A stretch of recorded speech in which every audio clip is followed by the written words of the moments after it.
So I'm out here in the Crouch Valley looking at vineyards. I've not been out here to the vineyards before, but the Crouch Valley here in Essex is one of the hot spots now for making English still wines as opposed to sparkling wines.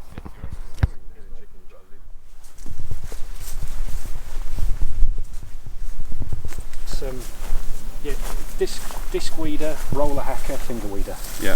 So what you said you did use glyphosate, but when was that? Just early season? March. Yeah. March, yeah. So you get the first one in with that, and then but I want to try and move away from it altogether. Yeah, exactly. 50 metres above sea level? Up here, your running costs, I don't think they're balanced. So, there you've got Vitis Ballandieri, and then you've got Vitis. And it will buy us more hanging time. Yeah. And then since then, happy? It's all been alright? The vineyard's called Crow's Lane Estate. Yeah. We manage it. Simon Hollington, he lives in that house there. Yeah. That's 8 acres of Pinot Noir, which we planted in 18, and it's going to give a crop this year. Mm-hmm.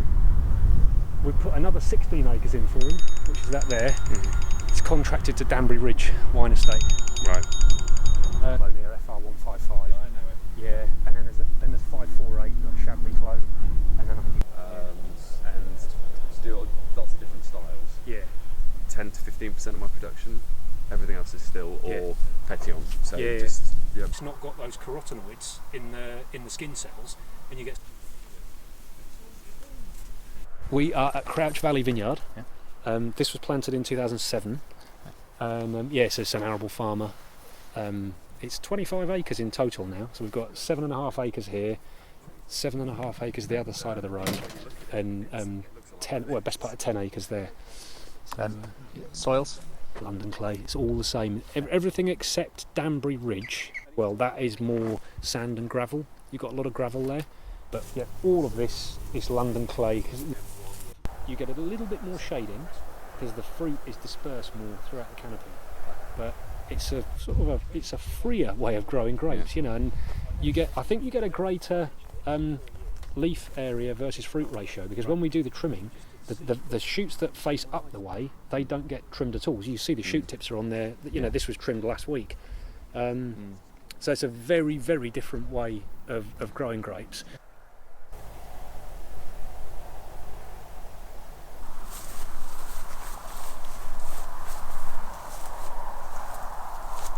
But it has been a funny old year because we didn't have much rain during flowering. Yeah.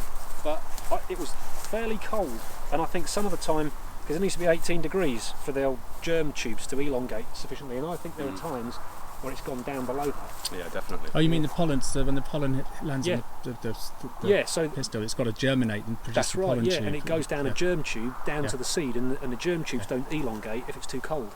And there's definitely some of that's happened. But as a byproduct of that, these bunches can be really tight. They've got thick skins, but they can be very, very tight. And look, these are looser than normal. That's a tight one, but I mean they're nice.